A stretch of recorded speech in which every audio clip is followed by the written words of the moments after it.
Blended Podcasts. Brought to you by Blended Audio.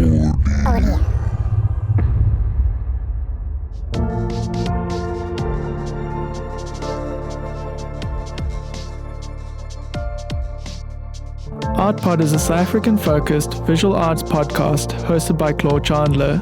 Join me weekly every Saturday as I'm joined by a new guest who occupies a position within the visual arts community, ranging from fine arts, tattooing, framing, and logistics.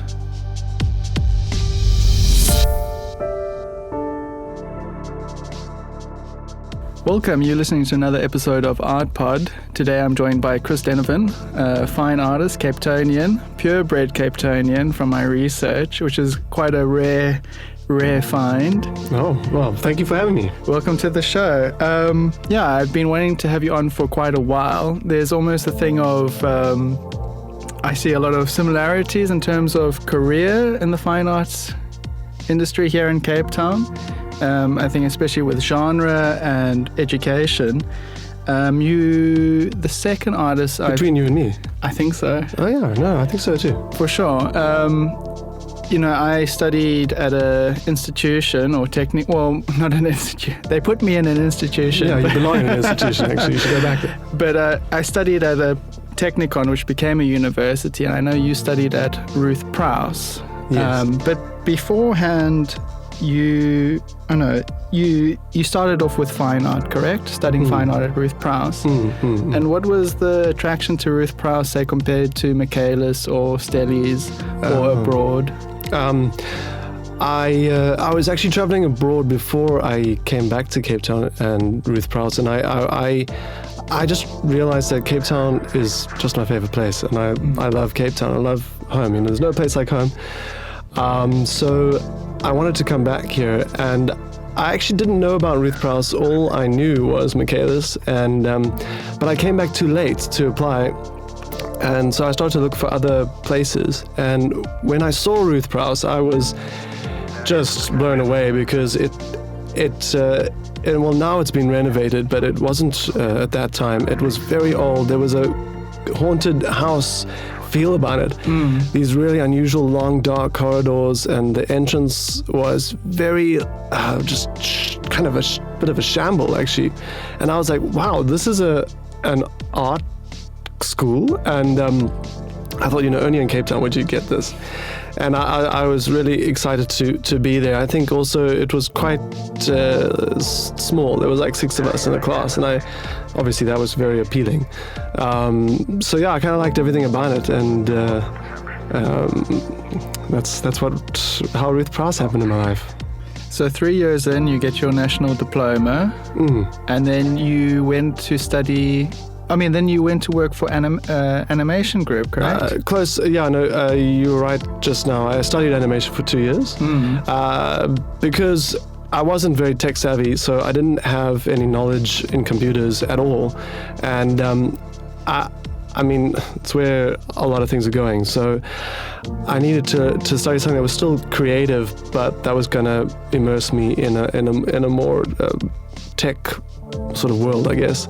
And that was my solution, was animation. And a lot of my inspiration has always come from television and movies, so it sort of made sense to go study that. And then after I studied for 2 years there, I worked in an animation company for 3 years. And was there a sense of maybe a bit of betrayal from Ruth Prowse in terms of prepping you for the commercial world or for adulthood? I don't know. I knew you were going to ask me this question. It's a two-edged sword, I guess, if that's the saying. But I think that many of us who studied art maybe come out of art college feeling a little bit unsure of what they learned and how what they learned is going to help them, really become an artist. So I certainly came out of Ruth Prowse, not being someone who knew. I didn't know what to do or how to become an artist in any way. And I've really learned a lot of things now as a practicing artist. I've learned a whole lot of things that I kind of wish Ruth Prowse had taught me, but they taught me some very valuable things. And at the end of the day, I think it's up to you what you what you do, how you do what you do, and I don't want to be. There have been times where I'm like, oh, I wish I'd learned more, my art college. But then on the other side, I sort of go, well, you know what, Chris, pull up your socks and let's learn it now. So, yeah. No, I think it's great. You kind of took charge and you went to go study animation. Like, I also, part of me feels like I'm a bit inbred, artist parents, art at school, art at tertiary level.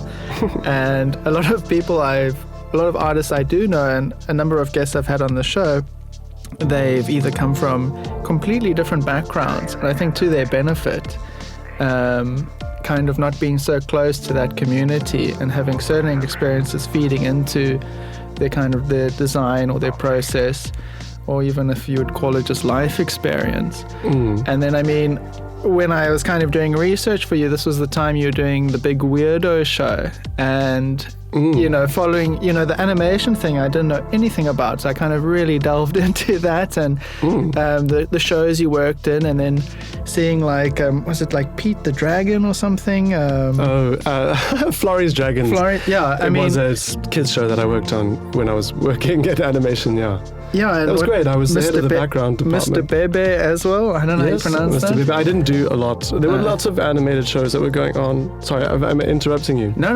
There was a lot of animated shows that were happening in the company, and but Florrie's Dragons was a great one because I was the head of the background department, and it happened to be a show that was very beautifully done. The backgrounds, the brief for the backgrounds was really up my alley. I really enjoyed painting them. I didn't paint them. I worked on Photoshop, painting them on Photoshop, I guess. But yeah, sorry, I feel like I interrupted what your question was really.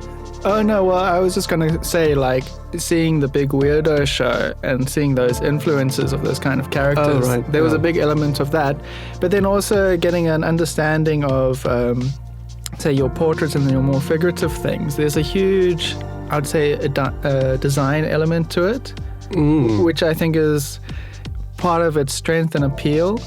There's almost a sense of pre-mapping. Working with paint, and that there's always the kind of organic thing where it comes together in the process. But looking at the work, there's a sense that there was kind of pre-planning almost. Sure, yes. I work always in art school. I was very good at making collages, I guess. And Photoshop's kind of just like an ultimate collaging machine, really. Sure. So yeah, I like to plan it a lot because for any show, if you're going to make, there's always a certain amount of time. You've got your deadline coming up, and you've got to work on a certain amount of big canvases.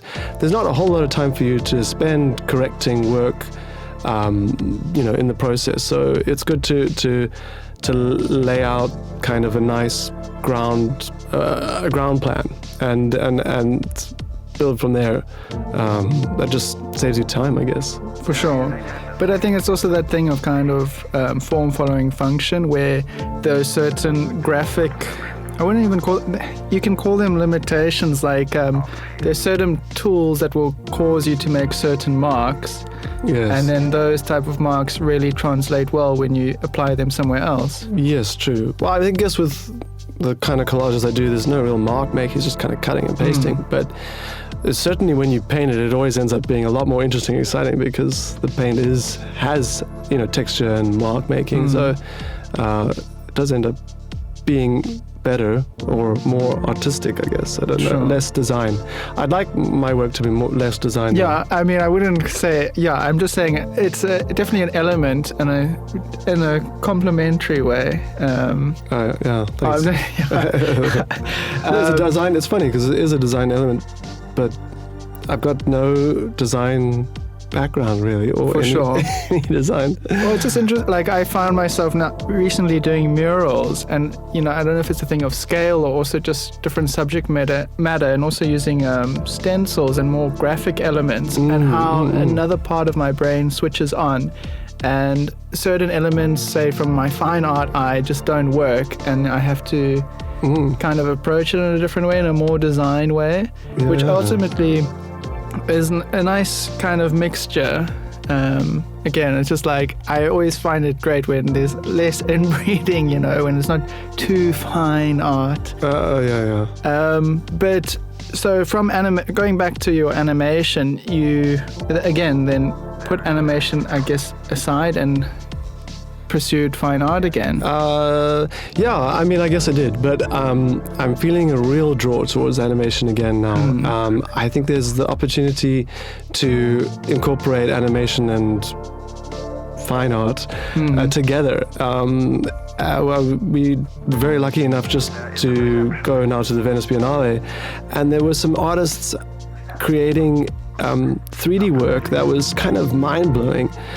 There's a guy called John Raffman who uses automatic writing and lucid dreaming to come up with these stories about his main character is called Xanax Girl, and she goes through these different Dantean journeys, and I thought it was just so great for me to see this because I'd studied animation and I wasn't unsure how to, incorporate it into fine art. And it feels like people overseas are doing some stuff that you don't see here.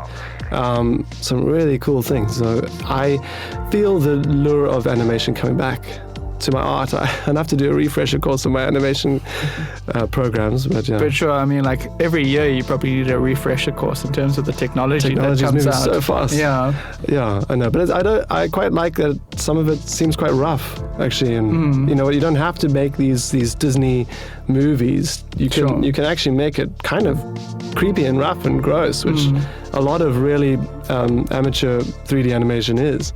Yes. And a lot of the reason why I'm sort of moved away from it because it felt creepy, but actually now I'm quite enjoying the creepiness. I think there's a huge explosion. I think also when it just, as you say, with technology, the accessibility. If I look at YouTube, the amount of kind of animators that are out there now who do these short format things. It's growing. It's growing, and I think it's just like accessible platforms, everyone having phones, and that's how a lot of people kind of interact with media. Or sure, information is being dispersed like in a really unusual way now. Sure. And we're getting, I wouldn't say bombarded, but a little bit bombarded by all of it, which is good and bad, I don't know. And then, I mean, I think for photographers, but then also animators, the audience is a bit tougher, no? Because there's more exposure to it. Like I always think with photographers, sure, they have, the point and click and the image is there and people say it's easier. But I think in terms of the audience, you're kind of exposed to thousands of photos a day. You already have this kind of guard up. Do you think there's going to be a certain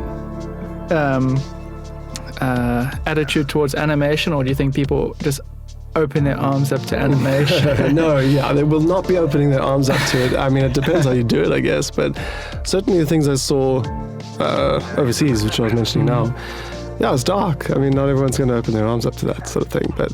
And then, I mean, also with timing, you've got Kentridge at the Mocker and Norval. I mean, animation being a big part of his thing. Do you think that's also part of the zeitgeist now for you? I mean... Interestingly enough, I've never been majorly influenced by William Kentridge's animation, but it does pop up in my mind a lot. I think his work was more, hand-drawn imagery that was stop frame, I guess, in a way. But my passion is computers and computer digitally created animation, which I'm only really starting to now figure out the joy of it or the passion for it, and as I said earlier, like how I can use it, but I want to go more digital and sort of how far can we take art in a digital realm without even painting anything. Like that's quite unusual and fascinating for me. But as I say, I don't know what I'm going to do with that, or how I'm going to do something like that, or what kind of dream or anything. I don't know. Sure. What I'm doing almost from moment to moment. So no, but I always admire your how you pivot and how you kind of shift so naturally from either medium or subject matter.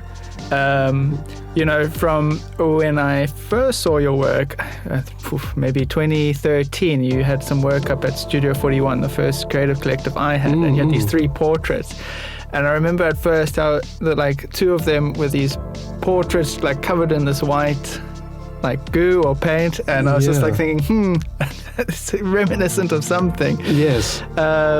Yeah, we can't ignore the portrait painting boom. Yeah, and I mean, there was, I think, from there was a huge improvement in the work you were making, and you really pushed the portrait extremely far. I mean, you definitely grew it, and it became a big part of, I would say, your brand or your artist identity for quite a while. Yeah, I know. I think that's what started to freak me out about it, Sure. because I don't want to brand myself. I mean, well, sometimes, brand, not limiting it just to portrait, but your brand could be bigger in terms of expanding it. Yes. Was it also a thing of like, I know around that time there was the portrait boom, and you found that there was a sense of like artists doing portraits at that time, even if they were doing it before the boom, people thought they were just jumping on this kind of gravy train or the bandwagon and just kind of milk it, and there's a dime a dozen. Did you get that response?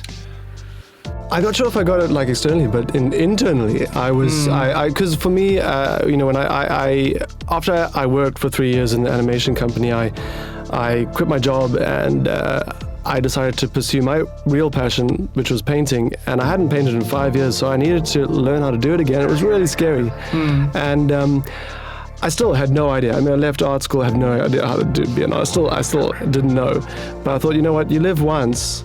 And let's do this. Let's make my dreams. I want to make my dreams come true. I don't want to sit behind a desk and be a worker bee. So it was tough. I mean, I spent 3 years doing landscape, local scenes, and they started to sell. I mean, practically I could paint, but it was always and still is, what is the subject matter that we want to paint. So in the beginning, I didn't think about it so much. I needed to see if I could make something of this art career. It started to take off. And then I started to notice this, I guess, portrait boom. But I didn't know it was a portrait boom at that time. I just started to be influenced by faces of people. And I have always been a person who paints portraits of people and of body parts, faces. It's just something I've always been attracted to. Sure. So I started to experiment with that, and I was really good at it. And then I started to do something which I never thought would happen. I actually started to make money doing art, which was like, whoa, okay, this is like my dream is actually now, paying for my daily bread. And then what was kind of scary is that I started to realize that painting a lot of faces was so much my passion, but I was seeing it a lot. And then I thought, you know what, I've got more to say than that. And I can push myself further than that. So then I started to take the characters that were always just faces without any context. And I had one artist at the time who was a studio neighbor of mine, and he was talking about placing characters in context. And then I was like, you know what, that makes a lot of sense for me as being an animator and being someone who comes up with characters. What are the people that I'm painting doing? What story does that tell? And then I started to realize there was so much more I wanted to do. So I started to move away from painting faces, which I was scared was getting, the storytelling was starting to go flat. So now I'm just searching for in different stories always, and that's not easy. It's much harder to do that, but it's tough and it's good. I mean, I think I kind of believe anything that's hard is good. For sure, and I think it's important, that kind of self-awareness, that especially for an artist, to kind of understand certain situations and kind of just take action on that. And your shift, I remember also not only shift in subject matter, but then also in medium. I think you did like a course overseas, and then you came back with the plexiglass series. Yes, that's a tough medium. Wow, that's And a really you're using it unpredictable also enamel, right? Which is also brutal medium. It is brutal. It's brutal on your lungs, and I'm probably not going to be around for very long. But Quickly, people listening, buy up Christian. only have a few more years to live. No, it is. I like the hardness of enamel.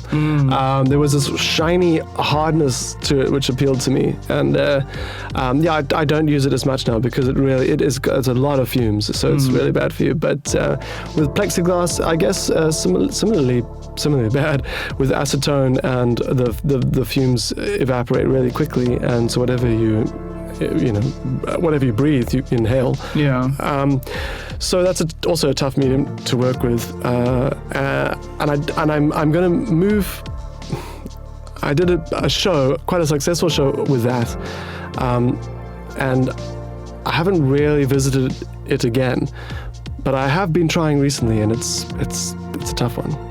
I don't know, but I like there's a three-dimensional quality to it, which appeals to my 3D animation background. Do you think it's a thing of like your heart's not in that subject matter right now, or is it just a thing of like it has to be a routine, regular thing to kind of make that magic happen? Because I think with working on the plexiglass, it was all about the kind of negative space and just having it in the right spot, and almost, the first stroke is your last stroke, no? Or kind of, yeah. You're also dealing with what's behind. So you're working on plexiglass, but the plexiglass is layered on canvas. So you're working with an image that's on the canvas, and then you're taking a piece of plexiglass and you're putting it on the canvas, and then does it match up, doesn't it? Or does it look good? It ends up being something completely different. It's a hard one. It's a hard nut to crack. And I managed to do it before the show because I was, again, just dealing with figures. They weren't in context, so there was just kind of white backgrounds. But now I want to be more of a storyteller. So I want the characters to be in context, and plexiglass, it doesn't seem to work so easily with that. Sure. Yeah. And then in terms of expectations and, say, galleries you work with, you have a kind of a certain run and there's this huge momentum and you want to kind of join new spaces.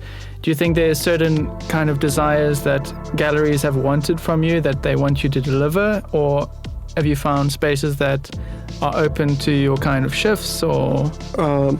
I always appreciate galleries' input into my work, anyone's input really. The more information and knowledge I have about my work, the more tools I have to create it. But generally, I've like to strike a medium ground, I guess, where I'm making work. I mean, at the end of the day, the work that you make is going to be yours. Whatever comes out of you is going to come out of you. And kind of the gallery will have to take it, or even I will have to take it. I'll be like, wow, I've created this thing. I didn't expect this at all. What was meant to be a man has turned into a tree. I mean, it turns out sometimes, I mean, how can you control some of the artworks you make? But sure. Yeah, I mean, I hope that answers your question. I'd like to take on the information that galleries will certainly have, oh, we like this, we like that. Of course, that's what they're going to say, and I'd be like, yeah, I agree. I also like that as well. Let's try to incorporate that, and then see where it goes. But generally, the artwork will just come out like of its own thing. And you think there's almost a certain motivator, like say your show Big Weirdo with 99 Loop. There was you kind of making it what I felt a lot more personal. Kind of touching on a lot of history of yourself, and just trying to push it into a kind of a completely new spectrum. Was there a sense that the environment created that, like 99 Loop being a certain type of gallery and has a certain type of audience, and kind of you felt I needed to push the work for that? Or did it all kind of line up? You were wanting to go for that, this was the perfect home?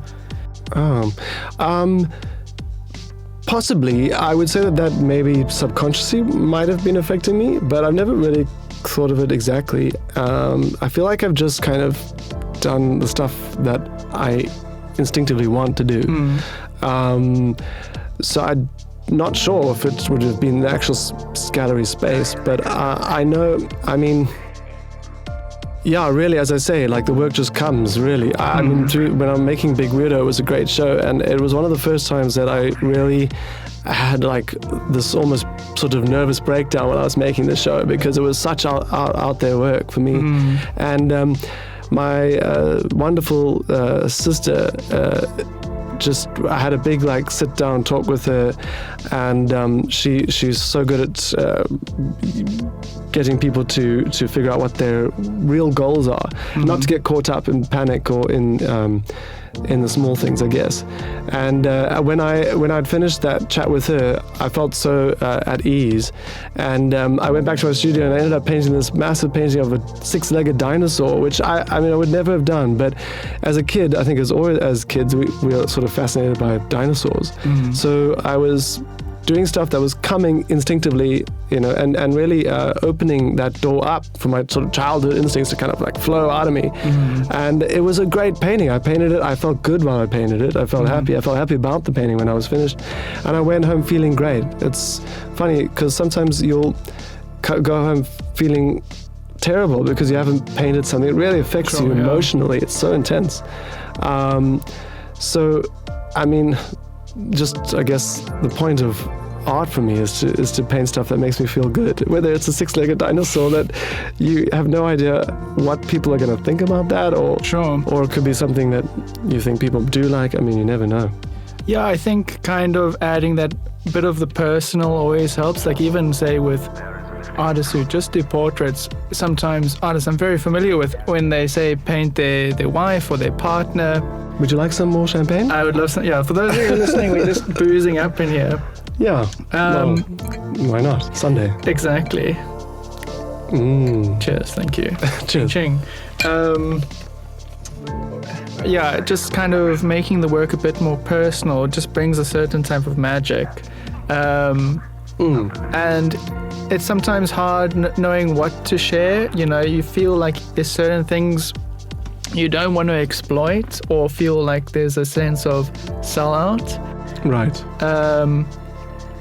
You should never be scared of that kind of stuff. Eh? I mean, this is scary though. No, for sure. And I think sometimes I think making it a bit more personal is a lot more effective. Like for me in third year, I had a problem of, you know, there's a certain expectation, you know, like they want this thesis or this artist statement, and I took on these ideas way bigger than me, you know, and it just kind of fell flat. That happens so many times with me, yeah. And I think, there's a certain, you know, I don't know if it's like a responsibility as an artist or expectation for the sense work. Of grandeur that you need to accomplish. Exactly, and you think you need to take on these huge things and realign planets and the moons with your artwork. Yeah. Where I think that's not as appealing as, you know, it's hard to make that come together. So that's what I really loved about Big Weirdo. It just kind of felt like a little glimpse into your world. Thank you. I think people really react well to that. It was funny because we're talking about it as a show that would have been like, that was coming out of me, that would have been easy to make, but it was literally the hardest thing I've ever done. Maybe it was hard for me to break down or push down those barriers and just let it flow. Maybe that was the hardest thing. But yeah, I mean, it's interesting. I like what you bring up there, because for when I was studying art, the first 2 years I was doing quite well, I guess, like feeling a bit like a teacher's pet or whatever. And then the third year I was like, okay, well now I need to dominate destroy the universe with my art, and absolutely didn't do that at all. Like really did not do that. And it's funny how I look back on that now and wish I had the knowledge now to go back in time, but you can't. You can only take it forward. But yeah, it's certainly a learning experience to look back in retrospect, and to just not let yourself get too freaked out by yourself, I guess. I don't know. No, for sure. Another interesting thing recently that you kind of took part in was judging an art competition. Yeah, that was fun. It's something I'm always fascinated with, and like thinking how I would handle that responsibility. What was the process like? Can you go through it? And just for context, this was for State of the Art Gallery. They have their annual State of the Art Awards where they bring new artists in, have a competition, and yeah, it was really interesting being on the receiving side.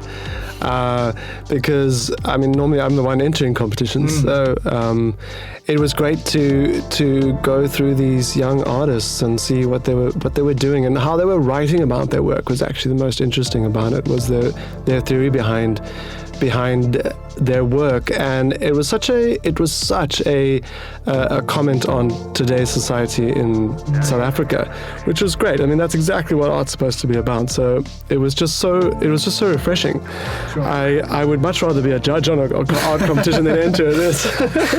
But I think that's also why I say like the Michaela's end of year show I love seeing, because there's a sense you capture the certain zeitgeist within, the young community or the society. And I can imagine, the same with the art competition. I mean, it was quite a heavy subject. I think it was cultivating culture. I remember Jennifer Reynolds, the gallerist or owner of State of the Art, said to me like, I wanted to keep the theme broad. And I said, yeah, it's a, maybe, but it's also a tough subject, because I always think of when you go too broad, especially for creatives, I always think of MasterChef. I love watching MasterChef. And when the judges are like, okay, guys, open pantry, you can use whatever you want, give us your best shot. It's always a flop, because there's just it's too open and broad. And it's like when you have a fish head and a taco and an olive, they make these masterpieces. And I think like sometimes that kind of limited tools, whatever. Yeah, really pushes creativity or like problem solving. And I think like art is a big thing of problem solving. Yeah, I like that. I've got on my computer, I've got files and files of imagery that I find, and it's just like getting too much. And so part of me is like, okay, well, you know what you should do? You should just look at one file and say, okay, I'm going to make a body of work just from this random file of imagery. That would probably be quite interesting. I think I should do that. Yeah, why not? But chatting to Jennifer and just talking about how you handled the process, she said like you were absolutely fantastic. And in terms of sweet. That's how nice you were, you kind of were very, not objective, but just very fair and really, she said like you seemed very, you were really wanting to make sure that you were as fair and you wanted the right winner, because I think there's a huge responsibility of picking a winner, and then how that maybe reflects on you as a judge. Or I wasn't actually in the country, so I never got to see the work in the flesh, which was certainly, I guess, a downside, but that, I suppose, pushed me to be more involved in the theoretical aspect of what they were making, and it was very clear that who the winner was for me right from the beginning. But I just took some time, which was just so nice to just read through all of their submissions, and.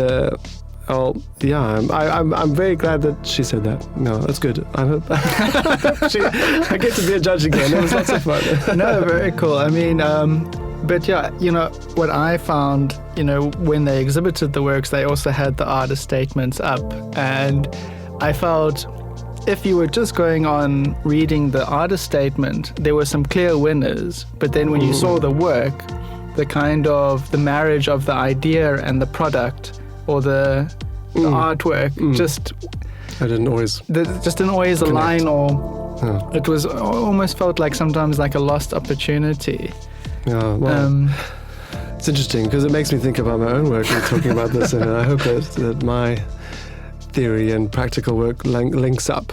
But it's not always easy. It's a tough one. I think like going back to expectations and like what you should do as a fine artist, or what statements you should make.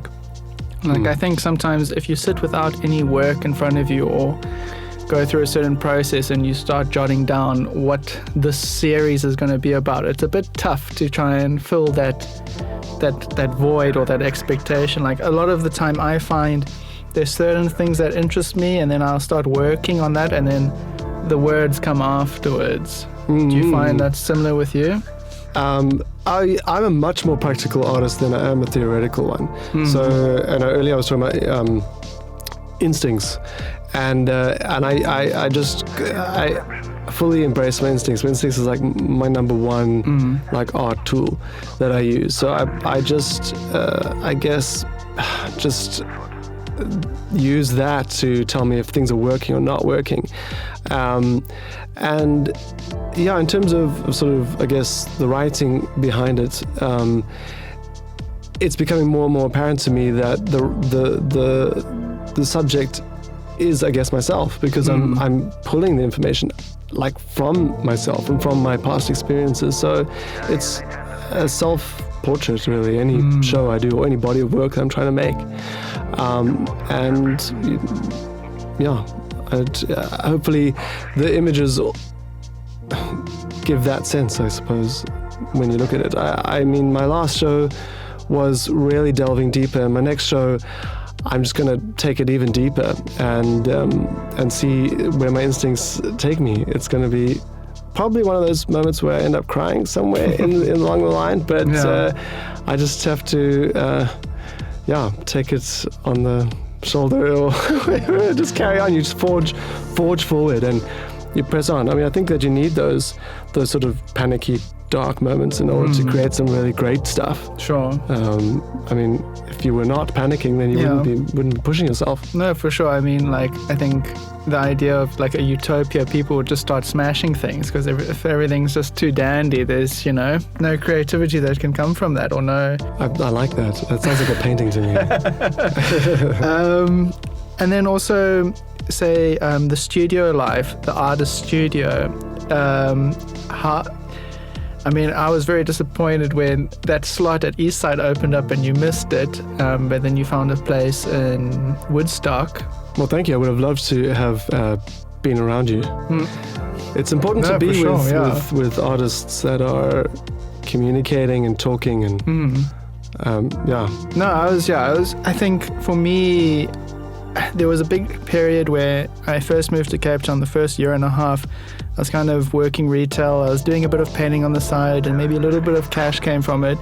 But I just didn't feel like, I didn't know how to make it stable or a kind of solid thing. Sure. And then my first introduction to an artist studio, I was just thinking, okay, now this is a kind of a thing. It's was it Studio 41? Studio 41, yeah. And it just meant I first felt like a sense of possibility that there was these kind of professional spaces or work environments where it seemed like an actual thing, or it felt more real. I think painting at home, there's this complete disconnect. It doesn't feel real, and it just almost feels like this hobby. You feel like the Sunday painter. Sure. My first studio was in a leaking old underground garage.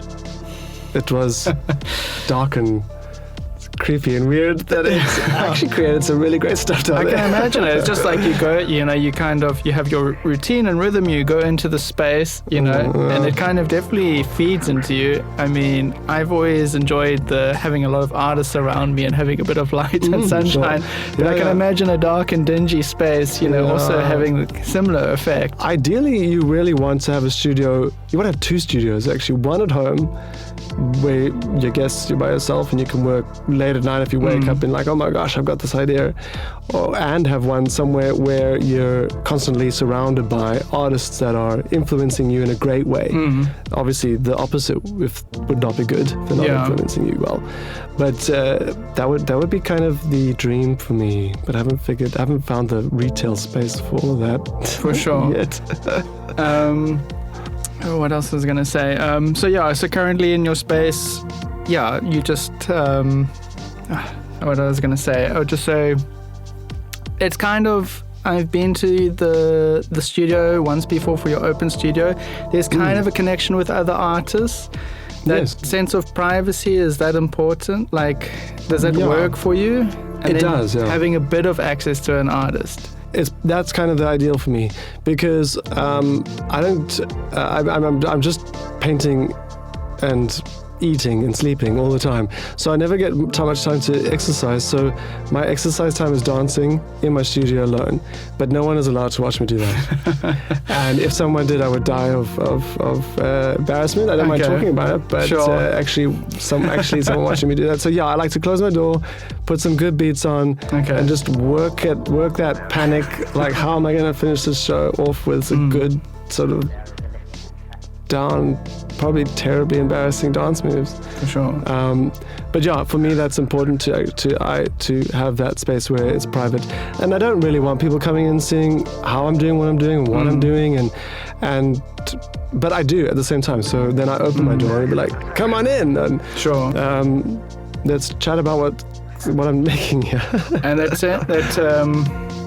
that sense of access to your work and, say, social media, there's periods where I've seen you like very active on Instagram and then, say, not. Is there a reason to that, or Oh yeah, I'm learning Instagram. Sure. It's a new beast for me to tackle.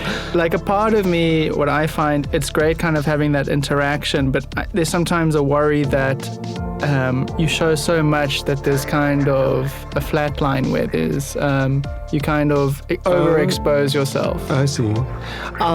Well, I mean, I don't really know. I haven't experienced that, but recently what I'm doing now, and I'm using Instagram to be another tool to help me work better. And so what I'm trying to do now is do these little sketches every morning, which I've always found, little paintings or little sketches have always been great for me to just get the day going and to kind of get my mind out of a sort of mess. I don't want those sketches to just sit inside a book and get hidden away. I want to know what people think about them. That adds to the drawing. That adds to the depth of the works that I'm making. So now I'm trying to do every day. It's really hard, but to do a little sketch and to put it out there. Putting it out there is another hard thing. So put it out there like, I don't know if the sketch is so good. It's like a terrible picture. I think I did a picture of like a merman the other day, which I was like, oh well, he's a bit too sexy. I don't know, but like I'm going to put it out there anyway, and just not really care too much about it, and see what happens. So it's kind of a space for me. It's making me do things that I wouldn't normally do before. Yeah, I kind of have the same kind of result, but for me it was like when things of mine were getting too similar, feels like I need to do something else so people can see other things as well. Otherwise it's a kind of a reputation. Another funny thing I remember seeing on Instagram was you and Andrew Soldago going back and forth quite a bit with one another. Were we? What did we say? It was, I don't know, you guys were chatting a lot. I think with your big weirdo series, there was... What's concerning for me now is that I'm pretty sure our conversations have not been public. No, they're like just public comments. Oh my gosh, okay, well, there you go. I don't know, we can edit this out in post. No, I'm teasing. No, I mean, it's not like we're saying weird stuff to each other, it's like all... let's kill someone or whatever. Well, I've got the exclusive here on Art Champagne has gone down badly, yeah. No, it was just fascinating because, I mean, Andrew Soldago is quite a big name in the art scene, and it was just great seeing you chat with him, like very casual Instagram chat. There was a thing where I think it was part of the big weirdo show, you did these kind of male figures, and then he said something on the lines of I'm doing something similar or something the same, and then yes, I remember that painting that I did. Yeah, and then you were like, "That's." I think you just handled it nicely. You said, "Let's start an art movement," or start an art movement. Yeah, I think maybe there is potential for us to start an art movement. I like that. Let's start an art movement. I think you should have I think that's an awesome opportunity. An artist to collab with.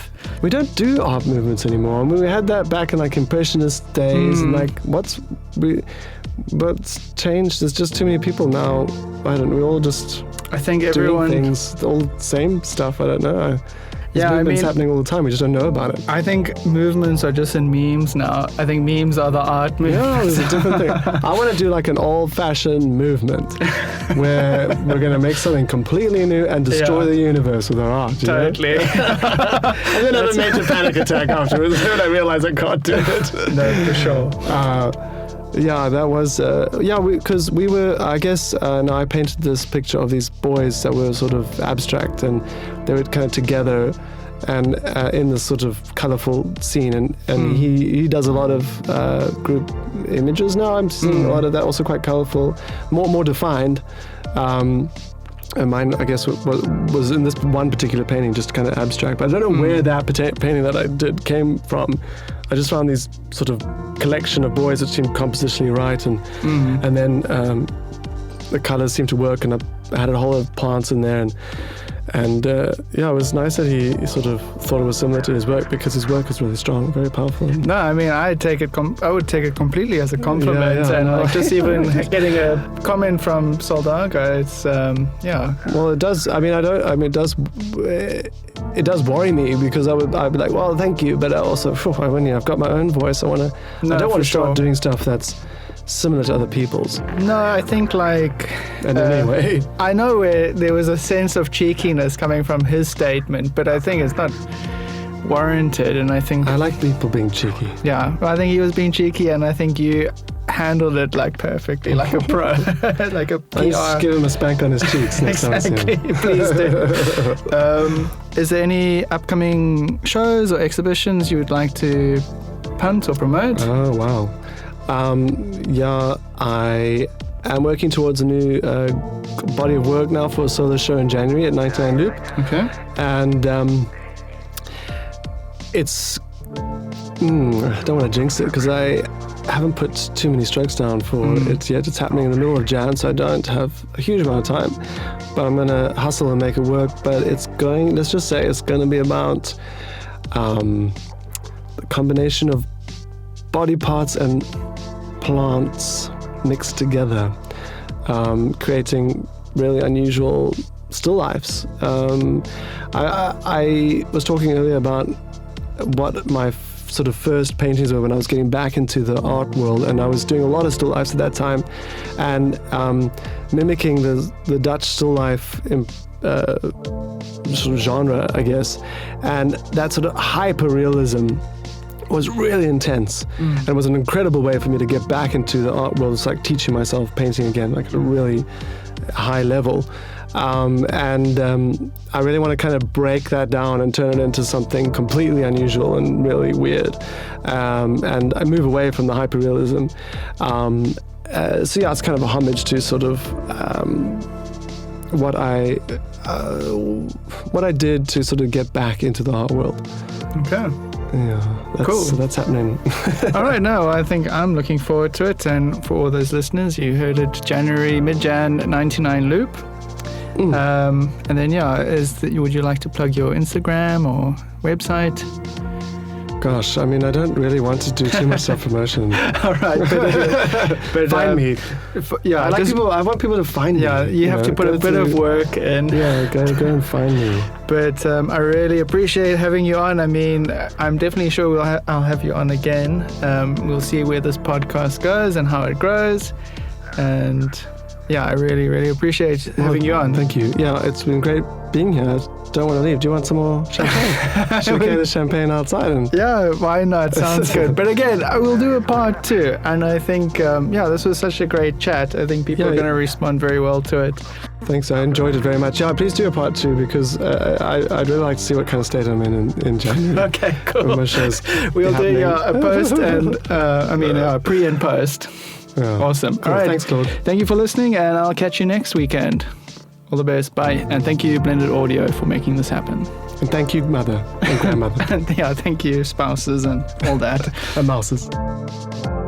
ArtPod is a South African-focused visual arts podcast hosted by Claude Chandler and produced by the generous assistance of Blended Podcasts, brought to you by Blended Audio.